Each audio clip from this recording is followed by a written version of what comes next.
Riding a two-game winning streak, the Seahawks are climbing up the NFC West standings and are starting to look like the team that many expected to see in 2023. But where do they stack up against the rest of the NFC? After 3 weeks, we'll be breaking it all down in our Tuesday edition of Locked On Seahawks. You are Locked On Seahawks, your daily Seattle Seahawks podcast. Part of the Locked On Podcast Network, your team every day.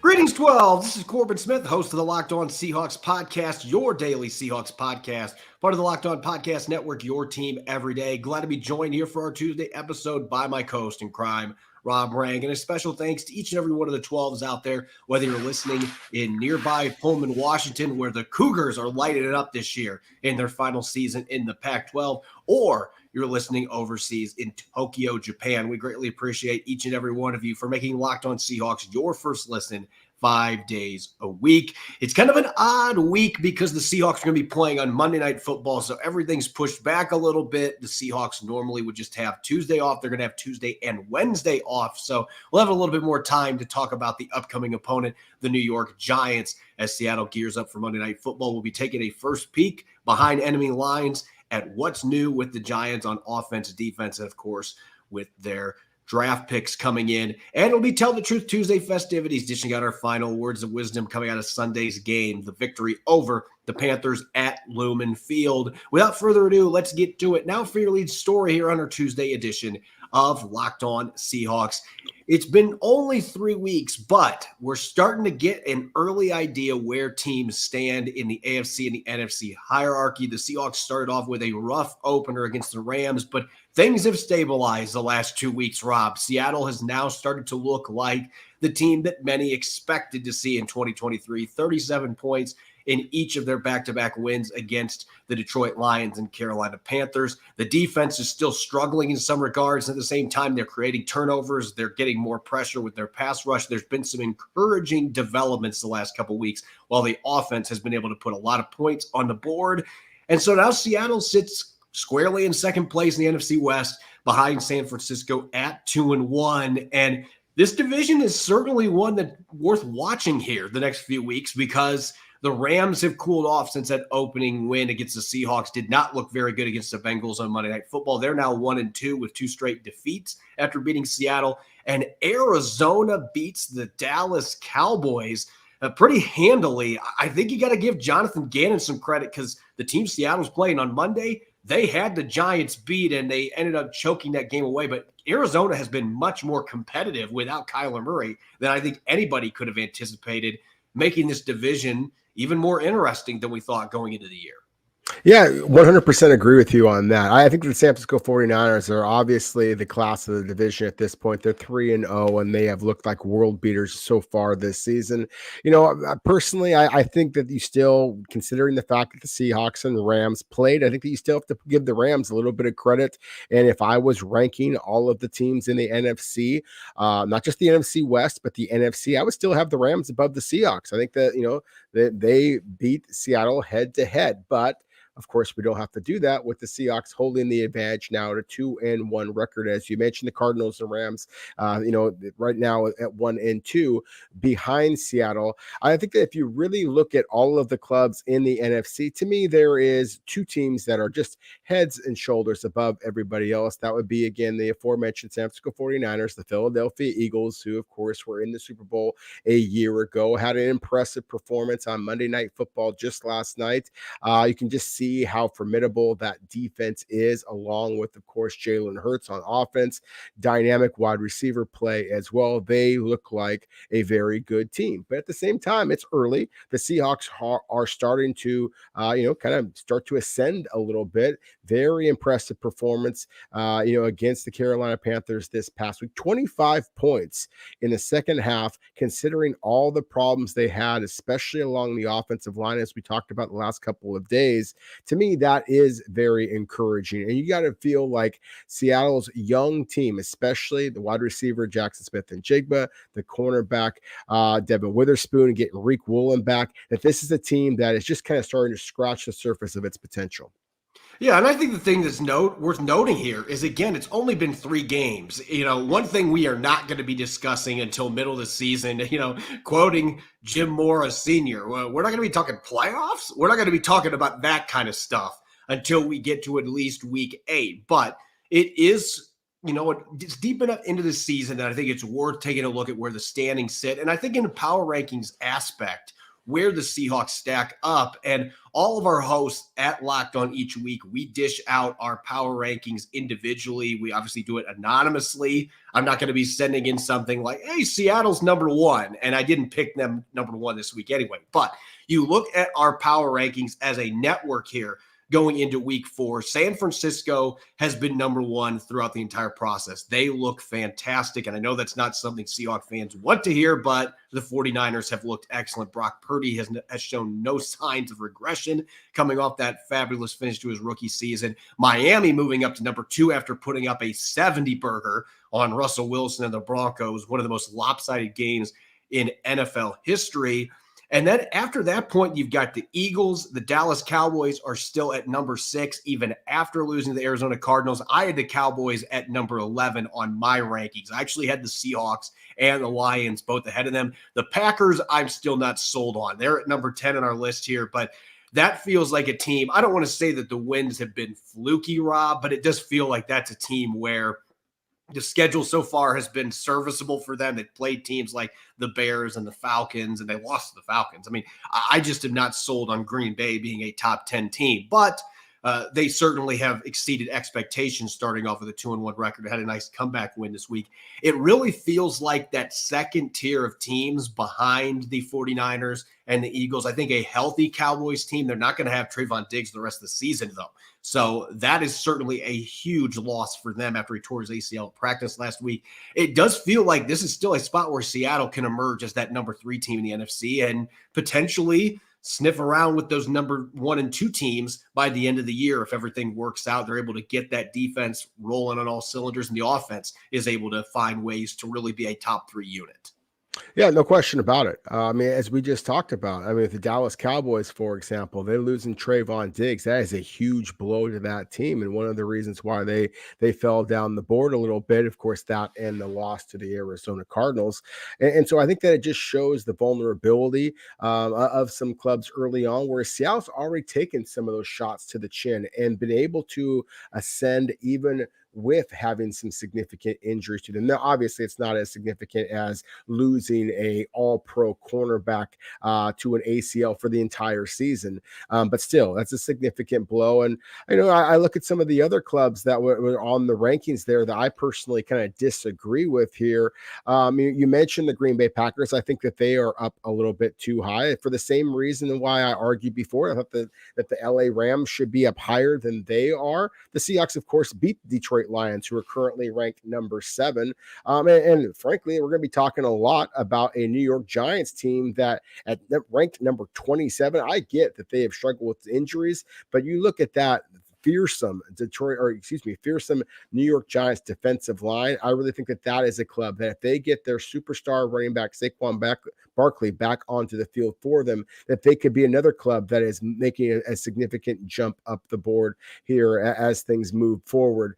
Finally, another club that I definitely want to make sure that I kind of mentioned here would be the Jacksonville Jaguars. They've just not been clicking so far. Ranked number 13th overall. You can see the little arrows there. Those of you who are watching on YouTube, thank you. As Corbin always says, thank you so much to all of you who are watching. But those of you listening, the Jacksonville Jaguars ranked 13th right now. That's a drop of 5 spots, the biggest drop of any club, biggest movement of any club so far. And it's easy to understand why, considering how much that they have struggled over these last couple of weeks. But they are a club that has an awful lot of talent on paper, but they're going to have to actually be able to produce. So I think you're going to see these rankings, of course, fluctuate. But as you said, Corbin, and kind of leading off, we're 3 weeks in now. it's not just the surprise that maybe that it was with the Rams coming to Seattle and beating the Seahawks here. Now you are what you are after 3 weeks. And so the statistics out there are very much kind of bear this out, that if you are not above 500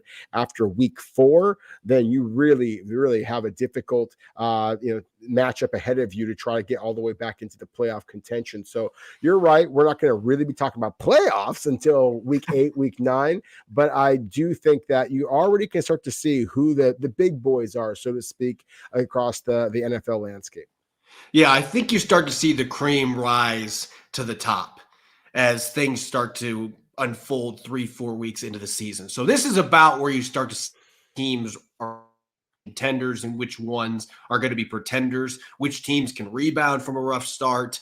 Even if that was just week 1. Week 1 is so unpredictable, but you start to see things start to be more chalk once you get into the second, third, fourth game and moving forward. So I do think it is now the time of year that it's worth looking at where things stand. And we're going to be doing this every Tuesday, looking at power rankings and where the Seahawks stack up in the NFC West. Eventually, there will be playoff pictures and percentages. But again, we're not going to get to that just yet, with it only being week 4 of the 2023 season. Coming up next, we're going to dish out our Tell the Truth Tuesday wisdom, our final thoughts coming out of Sunday's win over the Panthers, and gearing up for Monday's battle in primetime against the Giants in the Meadowlands. Don't go away. You're listening to the Tuesday edition of Locked On Seahawks, which is brought your way by Nutrafol. Men think losing their hair is inevitable. For me, it was, but you don't have to choose between better hair growth and your health. Nutrafol provides a whole body health approach for men that promotes healthier hair. No drugs, no compromises, just better hair. Did you know that 80% of men will experience hair thinning in their lifetime? It's normal, but it doesn't have to be your final fate. You can get ahead of thinning with Nutrafol. Take the first step to visibly thicker, healthier hair. For a limited time, Nutrafol is offering our listeners $10 off your first month's subscription and free shipping when you go to Nutrafol.com/men and enter the promo code LOCKEDONNFL. Find out why over 4,000 healthcare professionals recommend Nutrafol for healthier hair. Nutrafol.com/men, spelled Nutrafol.com/men, and enter the promo code LOCKEDONNFL. That's Nutrafol.com/men, promo code LOCKEDONNFL. You're listening to the Tuesday edition of Locked On Seahawks. It's your host, Corbin Smith. Glad to be joined, as always, by my co-host in crime, Rob Rang. And a special thanks to each and every one of the 12s out there for making Locked On Seahawks your first listen 5 days a week. We greatly appreciate it. Coming up tomorrow, it's Matchup Wednesday. We'll be diving into the key matchups to watch, including Seattle's offensive line against that very talented defensive front for the New York Giants. We'll get to all those matchups on tomorrow's episode, so make sure that you are listening in.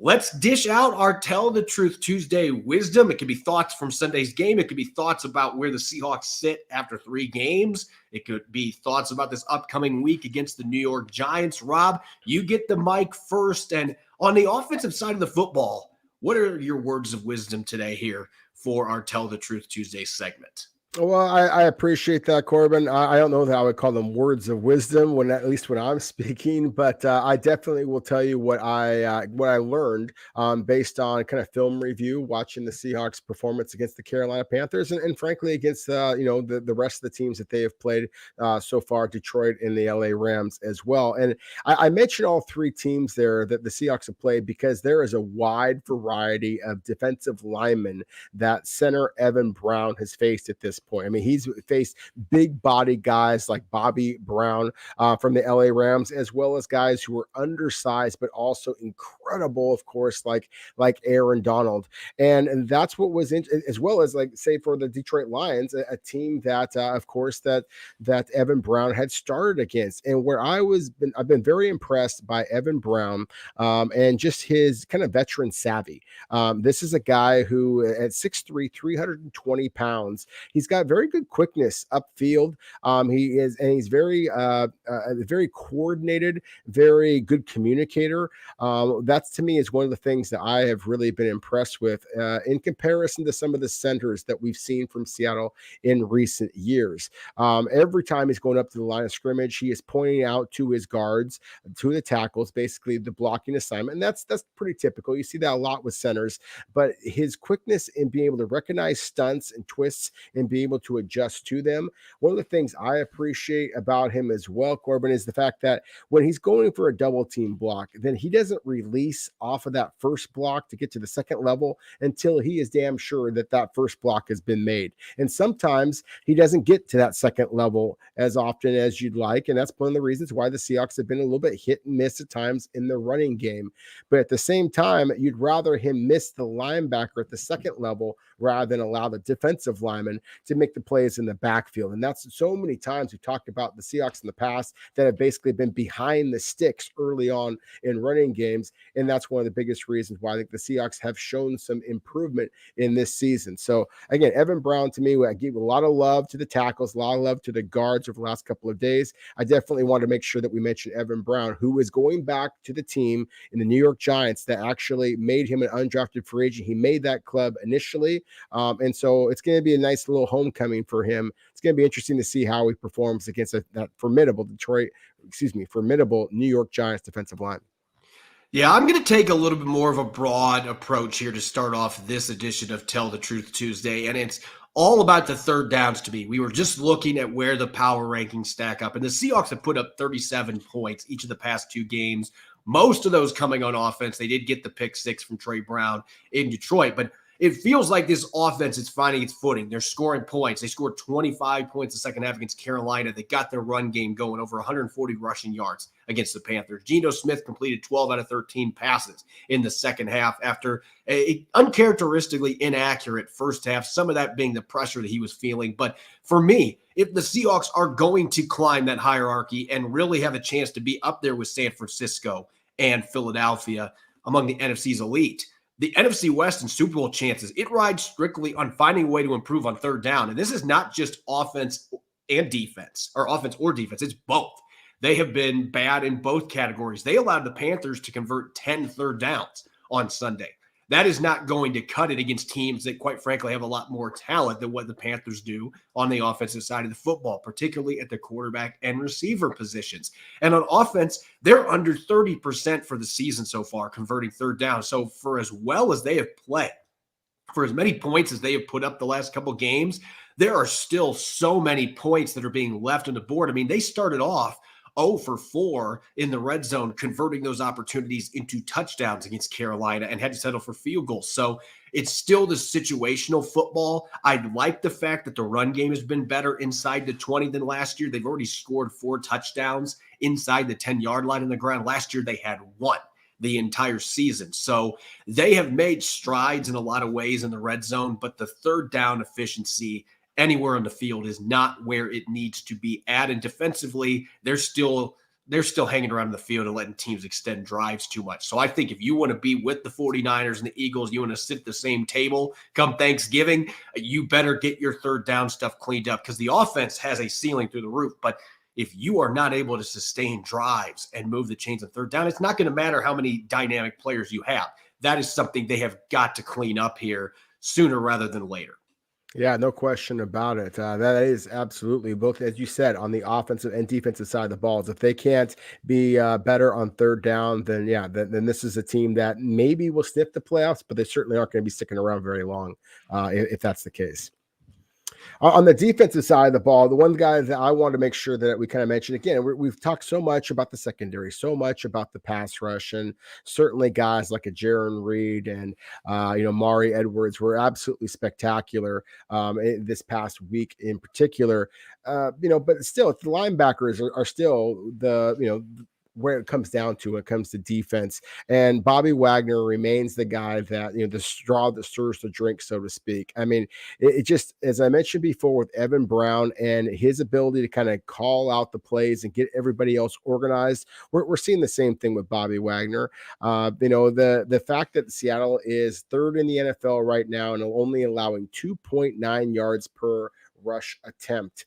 I think that Bobby Wagner deserves an awful lot of credit with that. Now, he's not necessarily making as many tackles as he has in past years. And I think that's a good thing for the Seahawks. What I'm seeing with Bobby Wagner is an aggression, again, lining people up the way that they're supposed to. And when I say the aggression is that when he sees opportunities to make plays, he is rushing upfield. That is forcing running backs or quarterbacks in some cases to kind of change the angle that they were hoping to run. And that's just allowing other defenders to make some big plays. And Jordan Brooks, actually, just on the same topic, Jordan Brooks is basically doing the exact same thing, except his speed is certainly better than Bobby Wagner at this point. And that, how remarkable is that fact? The fact that Jordan Brooks is coming off of course, the torn ACL, does it in 8-9 months. I mean, something that's absolutely historic in his recovery here. I think it's a possibility that Seattle is going to have the second consecutive comeback player of the year candidate. Of course, Geno Smith won it on the offensive side of the ball a year ago, and there are some more high profile players out there that are probably going to get those votes across the NFL landscape. But Jordan Brooks has been damn impressive these first couple of weeks this season. I don't know that the Seahawks would be having the success that they're having. As I mentioned before, 2.9 yards per rushing attempt. I don't think they'd be having that success right now if they didn't have number 56 healthy and making plays for the Seahawks on defense so far this season. Yeah, a lot of linebacker love, and they certainly deserve it, especially in the run game. I think that Brooks and Wagner have both been integral to that run defense being resuscitated this year after how bad they were last season. And again, it's 3 games, so maybe it's still too small of a sample size, but there are some reasons to believe that this defense can continue to play at a high level defending the run. And I think the linebackers, one coming off injury, one coming back to Seattle after spending a year in LA, a future Hall of Famer, you add him back to the defense, it certainly has paid dividends for them with their run defense. Speaking of that defense, if you've listened to our show, if you're a regular listener, again, we greatly appreciate each and every one of you that makes Locked On Seahawks your first listen 5 days a week. But if you listen regularly, you know that Julian Love, at least in my opinion, has gotten off to a pretty rough start in his tenure in Seattle. But I'm going to say this. I thought he was one of the best players for the Seahawks on defense in the second half on Sunday. I thought he turned things around. The first half, he had that bad whiff on DJ Shark's 47-yard touchdown. So that's a play that certainly was a red flag for him. He got busted for helmet-to-helmet on a hit on Andy Dalton, so roughing the passer. First half, it just felt like more of the same for the first 2 weeks for Julian Love. But in the second half, he was much better and had 2 pass breakups, one of their better players. Only gave up 2 catches on the game. So even though Julian Love has struggled, I saw enough the other day. I still think 3 safety sets. That needs to be your new base defense with Jamal Adams returning and not having limitations this week. You're going to be playing Jamal Adams a lot of snaps, maybe 80, 90% of the snaps right out of the gate. They wanted to make sure he was ready for that kind of a workload before they made him active. But Julian Love still needs to be out there a lot. And the fact that he can play that slot position, we saw some nice plays from him playing that big nickel role against the Panthers on Sunday. So I know the early returns maybe have not been what the Seahawks were hoping when they invested that contract in him, Rob, but he is continuing to play at a high level like what he did last year when he is comfortable. And I think he is getting more comfortable in this defense. You get Jamal Adams back, you add another really good football player to the mix, and Julian Love has maybe more defined things he's going to be doing each week. I think that it really is the most upside that you're going to see from this defense with those 3 safeties, Quandre Diggs included in that, on the field as much as possible, that being your new base defense with 3 safeties on the field. And my last words of wisdom, because you dished out both your linebacker ones, I got to talk special teams real quick. And I've even been guilty of this at times because DJ Dallas is not the most explosive returner in the league. This is not a guy that runs in the 4.3s or 4.4s. He's not a guy that has the quickest accelerator either. I mean, he's a mid-level car as far as that goes. But I want to give him some love here. I don't think he deserves the criticism that we see a lot of fans dish out for him. And I think that he is a really good return specialist and doesn't get enough love for what he does on special teams in general. You mentioned the hit that he made the other day on a punt, came down and just blasted a dude. And you could see the energy that the entire special teams unit and the entire sideline had after that play. Even though he didn't make the tackle, he blew the guy up and it allowed other players to come in, swarm to the ball carrier, and he was able to make the stop. But I think he's just been underrated as a kick and punt returner. I think that he is a guy that he is bold at times returning punts, which I think you've got to have a guy back there that has a little bit of fearlessness to him. You've got speedy guys coming downfield, full speed at you, and you got to try to make something happen. And I feel like he's made big strides in that regard. As far as now, there was one the other day, I think he probably should have fair caught it because there were defenders right next to him, but he still caught it and got several yards on the return. So you can see the toughness factor. He just has that it factor, and I feel like he has improved a lot. So a lot of fans say, well, are we going to put somebody else back there? I like what I'm seeing right now, and I just think the energy that DJ Dallas brings on special teams in general, I think it's underappreciated by a lot of fans out there. Coming up next, we are going to shift gears to the Monday night matchup coming up in the Meadowlands against the New York Giants, taking a first look at the Giants coming off a surprising playoff season. It's been a rough start in New York with a 1-2 record. We're going to look at what's new, additions, departures,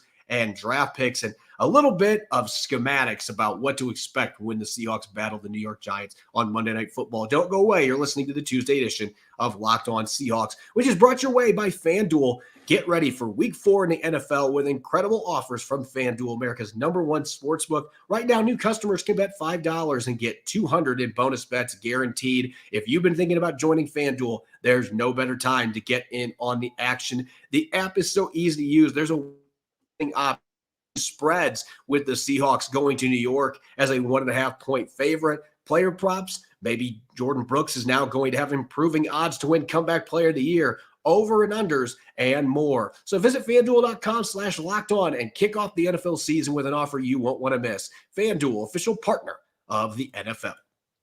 You're listening to the Tuesday edition of Locked On Seahawks. I'm your host, Corbin Smith. Glad to be joined, as always, by my co-host in crime, Rob Rang. And a special thanks, a very special thanks to each and every one of the 12s out there that makes Locked On Seahawks your first listen 5 days a week. We greatly appreciate it. Matchup Wednesday is coming up tomorrow. Rob and I will kick out our must-see matchups in a rematch between the Seahawks and Giants. They played in Seattle last year. Seattle won that game. Going to be traveling to the East Coast. Those games can be tough, but a night game may be a little bit more of an advantage for the Seahawks in terms of the time zone difference going to battle the Giants on Monday Night Football. So you won't want to miss it. Matchup Wednesday coming up on the show tomorrow. Let's get to these Giants who it's kind of weird when you look at what the expectations were for this team going into the season, because like the Seahawks, they were a surprise playoff team a year ago. And Brian Daboll did a fantastic job guiding this team. Daniel Jones made some big strides in his fourth year as quarterback to the point that they gave him a massive contract. They were able to eventually bring back Saquon Barkley, even though there were some contract issues there at the running back position. They made a trade with the Raiders to bring in Darren Waller, so they add another dynamic pass-catching talent for Daniel Jones. And the defense added some pieces as well and was bringing back players like Kayvon Thibodeau. So there were some high expectations. Yet at the same time, it felt like there were a lot of experts out there that also were wondering, could this be one of those teams that had a flash in a pan type season? And at least through the first 3 weeks of the season, the Giants have played more like that than a team that's going to be contending for a playoff spot in a deep NFC East division. And it's really been a struggle for this team on both sides of the football to this point. It really has. As you said, the Giants gave Daniel Jones, the quarterback, an awful lot of money. And through the first 3 games, he's got 2 touchdown passes and 4 interceptions. So right off the bat, I think that, sometimes you can oversimplify things by just focusing on the quarterback. But I think that that's a perfect illustration of how there were giant expectations. There has been Lilliputian results for this New York squad so far. So I think that, again, when we look at the additions that are significant, you mentioned that the one that I think that should keep the Seahawks fans awake at night a little bit, and that being the tight end Darren Waller, just because we've seen the way that the Seahawks have been vulnerable to tight ends over and over again, and very few of them have the type of playmaking ability, even at this point in his career, that Darren Waller possesses. A'Shawn Robinson, longtime Detroit Lion, and for a short time there, LA Rams defensive lineman who has given the Seahawks fits at times up front. You add him to a defensive line that features, of course, Kayvon Thibodeau pictured there, but also Leonard Williams, and in my opinion, the strongest man in the NFL in the big nose tackle Dexter Lawrence. And so that to me is something that I think that I'm going to be definitely talking about a little bit during our matchup, our Wednesday matchups here. As far as the rookie class, that's always one of the things that I love to talk about. It's interesting because, as you said, I mean, there's a lot of parallels between the Giants and the Seahawks. And of course, the Seahawks bring back Geno Smith and his incredible performance a year ago. A lot of people want to compare it to what Daniel Jones did. The Giants and the Seahawks took very similar strategies when it came to the draft. We talked a lot about centers. The Giants wound up taking John Michael Schmitz, who we talked about an awful lot in the second round. The Seahawks took a cornerback and Devin Witherspoon, number 5 overall, with their first pick. The Giants took Deonte Banks out of Maryland with their first round selection. The Seahawks went with the wide receiver and Jackson Smith and Jigba in their first round. The Giants took a receiver that some had pegged as a first round pick in Jalen Hyatt in the third. So there's a lot of parallels here. The Giants are a team that didn't make a lot of splashy moves in free agency, Corbin, but they still are relying on some of these young players to kind of step up their play if they're going to be able to get back to the postseason race. Yeah, I do think, it's interesting going into this game. It's not just the fact that both these teams were not expected to be playoff teams a year ago and they found their way into the playoffs, but you can just look at what got them to the playoffs last year. The fact that Geno Smith elevated his game in his first year as a starter and just vastly exceeded expectations. A lot of the same things can be said about Daniel Jones last year. And both of these guys were able to turn those big seasons into new contracts, guys at different stages of their career. Geno Smith being a 32-year-old that just somehow was able to figure it out in his second chance to starter. And Daniel Jones, he was on his last lifeline last year. There were a lot of people in New York that were saying, we need to go out and get a quarterback. We got to figure this out. There was some discussion. Can we go get Aaron Rodgers, for example? And then they get a solid season from Daniel Jones and his ability to run the football as well as throw it. Got himself a big contract. But I think you look at this early stage of the season, there has been a divergence in paths here because Geno Smith, he hasn't been perfect by any means, but he's only thrown one pick. He's led the Seahawks to a bunch of points in the last 2 weeks. He's had over 300 yards passing on average the last 2 games. He's completing over 70% of his passes. Geno Smith, by most metrics, is playing as good, if not better, than what he did last season as a comeback player of the year candidate. You can't say the same for Daniel Jones, and he has not had a lot of support. His receivers have dropped a lot of passes. The offensive line has struggled. They are 31st in the NFL in points scored. We can dig deeper into the fact they've been awful on third downs. They haven't been able to finish drives in the red zone. They're near the bottom in both of those categories, but just in general, this offense has really been has been kept drowning for these first 3 weeks. They have not been able to get anything going. And now Saquon Barkley's got a high ankle sprain. There's maybe an outside chance he's available. That's a really tricky injury to get back from in less than 3 games. And he just missed 1. So there's a chance that Saquon Barkley isn't playing in this game for the Giants. So they don't have many options at running back that strike fear in you. Once Saquon Barkley goes down, there's a huge drop off. The receivers, there's still some question marks at that position. And Daniel Jones has not been able to live up to the contract at this point. And then you add in the fact that defense is 30th in points allowed. Their secondary has taken big steps back. Even though they've got a defensive line that's featuring a lot of big names and talented players, they've had issues in their back half. The linebackers haven't played well. That includes Bobby Okereke, who decided free agency. The secondary has struggled. They've given up a lot of big plays. The 49ers ran all over them, passed all over them. Rough game last week on Thursday Night Football. So it just feels like everything that was working for the Giants last year, it's been the polar opposite to this point. And they're lucky that they were able to get out of that game against the Cardinals where they were down big and found a way to win it, because they could be going into this game 0-3. And they've looked awful on both sides of the ball in the early stages of the season.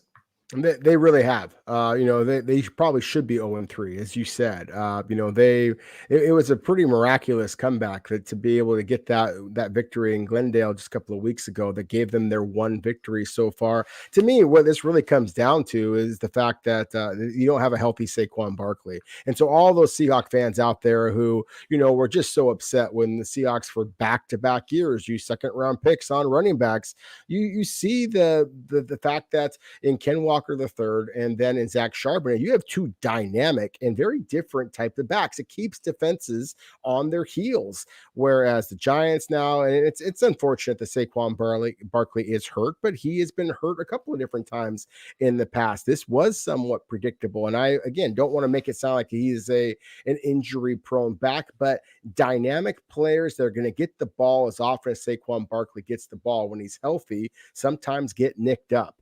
And, and so the drop off between he and then guys like Matt Breida or Gary Brightwell, it's just a huge drop in terms of talent, in terms of playmaking ability. So the Giants are not the same team that they are when Saquon Barkley is out there. And you made an excellent point about Daniel Jones and what a dynamic runner that he is. And that definitely complicates things. And as I mentioned before, Deonte Banks, the corner for the Giants, he's starting. He's playing very, very well at the cornerback spot in terms of when you really scout him and evaluate him. But the safety play has not been as good.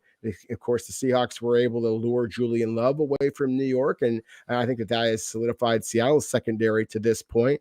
But the Giants teams have had an opportunity. They had the entire offseason to kind of make some adjustments to Brian Daboll, to Wink Martindale, the defensive coordinator, and what he is being able to do right now. So I'm concerned about this game from a Seattle perspective because the Giants do have some big guys at positions that have been concerns for the Seahawks to try to match up against. But at the same time, there is no doubt about from a statistical standpoint, the Giants have been struggling, whereas the Seahawks seem to be ascending right now. Yeah, it feels like the big difference is the skill positions. But in the trenches, the Giants' offensive line, they just benched Mark Glowinski twice in the last 3 weeks, former Seahawks lineman who kind of rejuvenated his career with the Colts and had some solid seasons in New York. But, they're dealing with some personnel issues. They're missing John Feliciano, who they lost in free agency, Nick Gates, they lost in free agency. Not some names that you would think about looking at their losses. Well, that won't be a big deal. Those were veteran guys that can play multiple positions, and this offensive line is missing them. So they're struggling in the trenches too. It's really their defensive lines we'll talk about tomorrow. That is always what strikes fear when you have to deal with Dexter Lawrence, and Leonard Williams always plays like a Hall of Famer, seems like, against the Seahawks. So that defensive line is a concern, no question about it. But as we'll talk about tomorrow, there are also some areas where, at least on paper, that the Seahawks should have some significant advantages, and that will make for an interesting matchup Wednesday coming up on tomorrow's show. As always, you can follow me on Twitter, Corbin Smith NFL. You can follow Rob at Rob Rang. Subscribe and follow Locked On Seahawks on YouTube and wherever you listen to your podcast to make sure you don't miss a single episode. Coming up tomorrow, again, it's Matchup Wednesday. We're going to be looking at the Seahawks O-line against that feisty defensive front for the Giants and much more. Make sure that you are listening in. It is a can't-miss episode each and every Wednesday. Thanks for tuning in and enjoy the rest of your Tuesday. Go Hawks.